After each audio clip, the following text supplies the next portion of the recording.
Hai semua, salam lestari. Kami atas nama Nestianto Hadi dan rekan saya, Nur Sarifah Aini.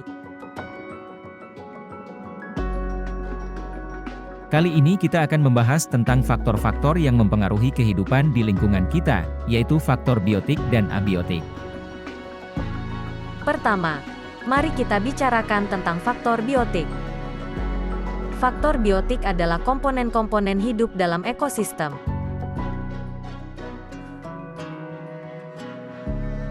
Ini termasuk semua makhluk hidup seperti manusia, hewan, tumbuhan, jamur, dan mikroorganisme. Interaksi antara makhluk hidup ini menciptakan jaring-jaring makanan dan berbagai hubungan simbiosis yang unik. Simbiosis adalah suatu interaksi antara dua atau lebih makhluk hidup dari spesies yang berbeda yang tinggal bersama dalam lingkungan tertentu.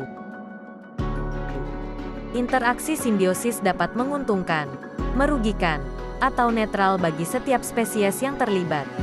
Ada 3 bentuk utama simbiosis, yaitu mutualisme, parasitisme, dan komensalisme.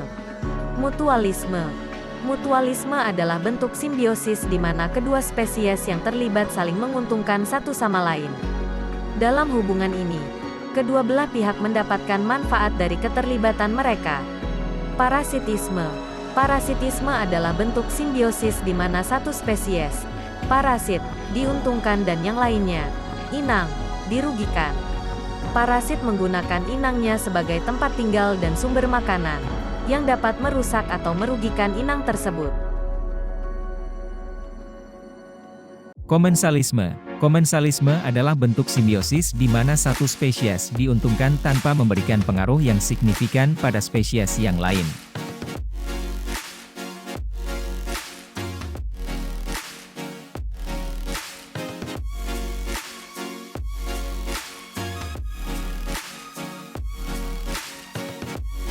Hubungan ini dapat dianggap sebagai hubungan tanpa mengganggu.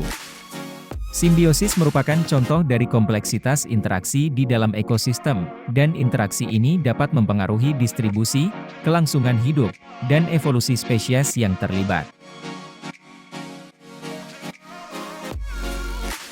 Hal ini menunjukkan bahwa kehidupan di alam tidak hanya terdiri dari individu-individu yang hidup secara terpisah, tetapi juga berkaitan erat satu sama lain dalam berbagai cara.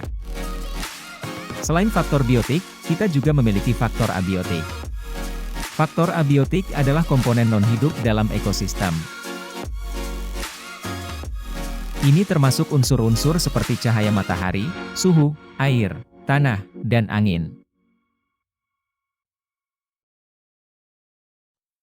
Faktor-faktor ini sangat penting bagi kelangsungan hidup makhluk hidup karena mereka mempengaruhi ekosistem secara keseluruhan. Misalnya, tanaman memerlukan cahaya matahari untuk fotosintesis, atau ikan membutuhkan kualitas air yang baik untuk bertahan hidup. Kedua faktor ini, baik biotik maupun abiotik, saling terkait dan menciptakan keseimbangan dalam ekosistem. Perubahan pada satu faktor dapat mempengaruhi faktor lainnya dan memicu perubahan dalam populasi makhluk hidup di lingkungan tertentu. Jadi, penting bagi kita untuk memahami faktor biotik dan abiotik dalam ekosistem kita.